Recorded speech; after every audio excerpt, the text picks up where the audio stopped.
Okay, I think we need a project that's just for fun, that's gonna make us feel like a kid again. Like when it's summer and you're out of school and your mom's making you snacks and you just wanna sit and sell strangers lemonade that you made with your sticky kid fingers. Okay, we're making a lemonade stand. It's gonna be bougie, it's gonna be adorable, it's gonna be really simple lumber, a sheet of plywood, framing lumber, and imagination. So let's get making.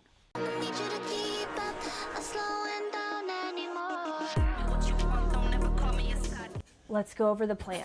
Okay, it needs to be foldable, so I'm going to have it be 3 sides. The back will be open so we can put stuff / a cooler, and then those sides will fold in. The top will come off. It will be very easy to store. We need an umbrella for shade and because it's cute, and I found one with fringe. Also, we're gonna make a custom sign and a menu so it looks really official. I'm starting out with just a piece of sanded plywood. I'm going to measure out the front and the 2 sides that are foldable. When it comes to rip cuts and cross cuts, if you want it to be perfect, you can use the Craig jig that attaches right to your circular saw, but I don't need this to be perfect. I'm just freehanding it, marking both sides and the middle, and then drawing a straight line to cut on.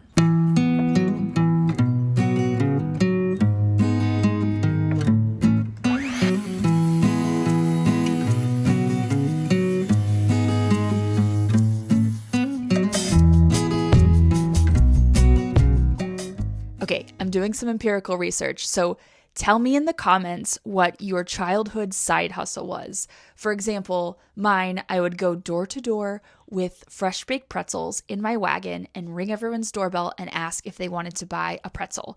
Because I learned very early on as a baby entrepreneur, number one, I didn't have to wait for people to come to me.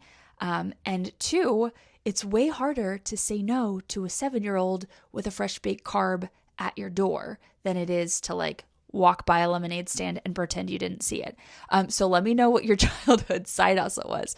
I also had slimier ones. For example, I would set up a store in my room and try to sell all my old unwanted things to my younger siblings as a strategy to get their money because they were all very good at saving money and I had already spent all mine.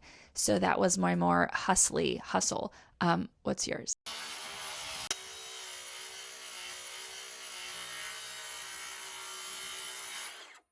My best tip for clean cuts is to actually swap your saw blade out for a fine tooth blade.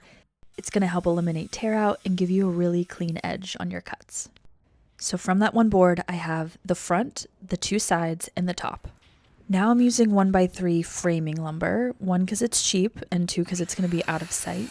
I'm using it to create a frame for the front and back pieces so that I'll be able to attach some wheels on the bottom, and it will also give me something to screw my hinges into.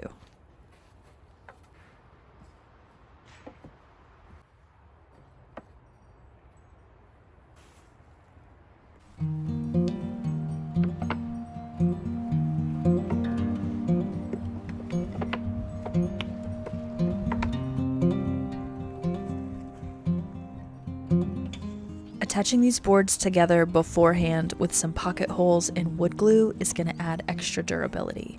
So I did that, and now I'm going to attach it to the front panel. Some brad nails and wood glue is probably the best option, but I only had trim screws, so I ended up screwing it together. I will fill these screw holes before I paint for a really smooth finish.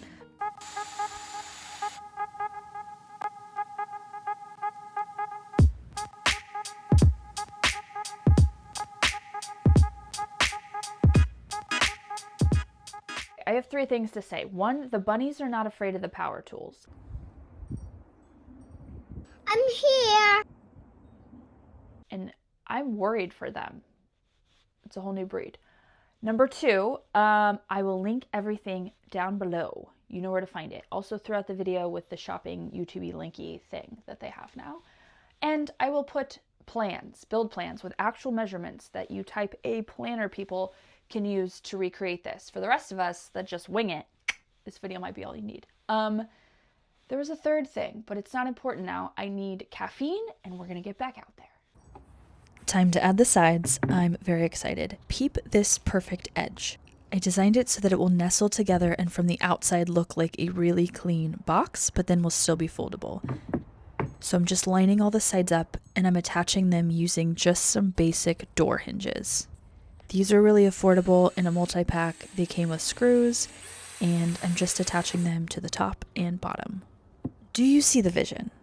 It's already working so well and I'm so excited.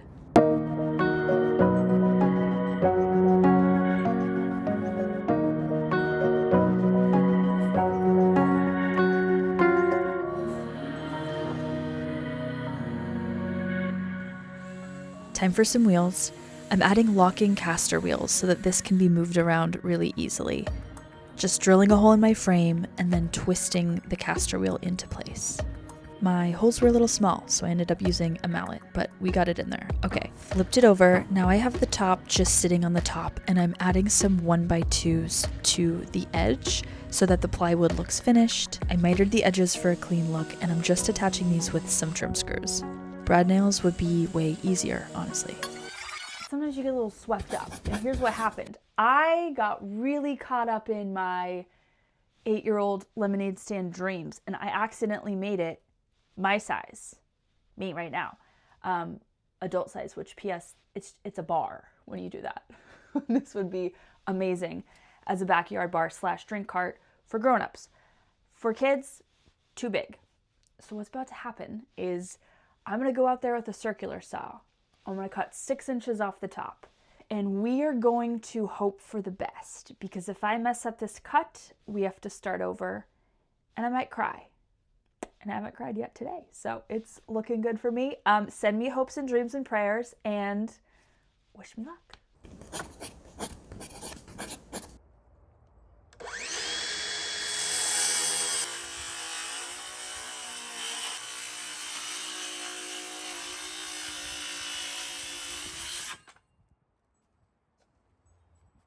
This almost never happens, but I definitely crushed it the first time, and now it's the right size. Here's the fun thing. I found these Corbels for like $1 each. I glued them to the top, and now it looks like this. They completely leveled up this whole design. Now it's time to check in with the boss and make sure this build is on track. What does it need? Put the logo there. Uh-huh. What else? Like a tiny up thing with like the tiny roof thing. Like a tiny bit of shade. Yeah, so like maybe an umbrella? Yeah, definitely. I really thought this was going to be my project. Like I was going to build it and hand over the keys, but no, she's got ideas.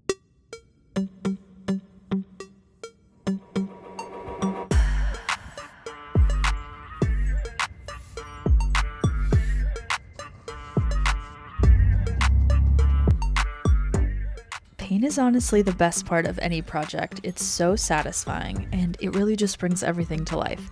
I really debated on this paint color. At first it was going to be a dark blue to match the shed and the outside of the house, and then I decided to have a little more fun and go with this purpley mauve tone. Next is my genius idea for a removable sign. So I have a copper pipe.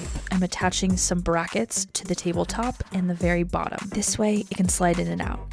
Then the top of the pipe will have an elbow and a 12-inch piece, so it kind of sticks out. I'll show you in a minute, but first let's cut a hole for the umbrella. I traced a rough circle and now I'm just drilling a quick hole all the way through so that I can fit my jigsaw blade in it to cut out the whole circle. I thought it would be fun to make a little banner, so I have this extra drop cloth for painting, and I cut out these shapes. I freehanded some lettering with leftover paint, used a hot glue gun and a pencil to create a little pocket at the top so that I could string them onto a string and make this little banner. Time for the wood part of the sign. I have some leftover plywood and it's about 12 inches wide. I drew an arch on the bottom using a plate, and I'm just cutting it out with a jigsaw for a fun shape. Now I'm using my Cricut Joy Extra to cut out some vinyl for the lettering for the sign.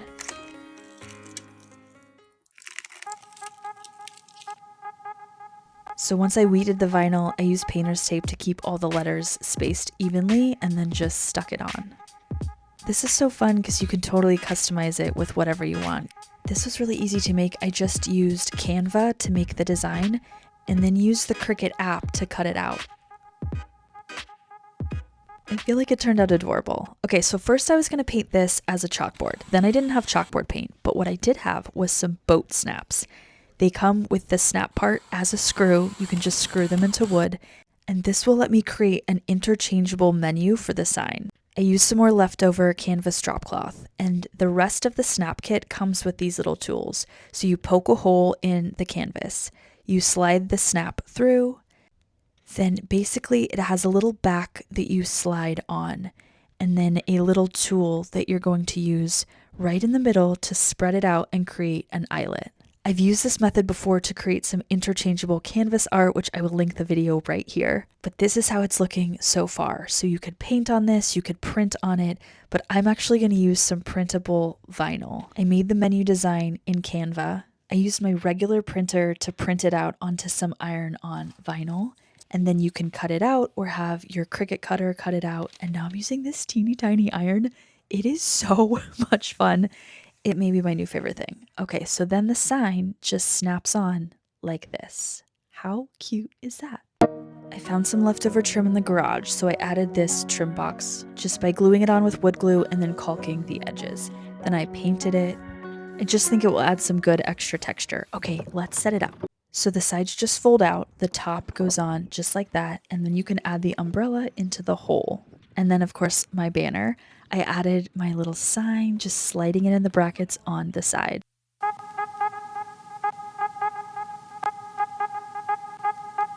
I feel like this turned out so adorable. This is such a fun build, and you could honestly use it for so many things, from lemonade to ice cream to even having a dessert cart at an event.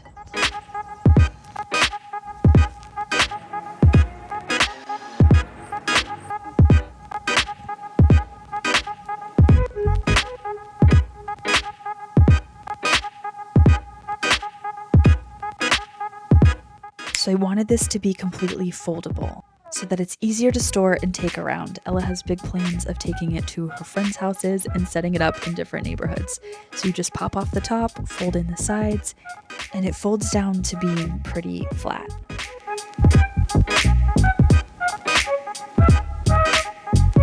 If you like this video, hit that subscribe button so that next time I build something fun, you can come, or you can just watch along as the train wreck unfolds, and then we turn it around at the end. If you did like this video, you may also enjoy stubbing your toe or boiled chicken with no seasoning, so check those out. Here's more videos coming up, but more importantly, don't just sit around watching things, go make something. Now I found the flow.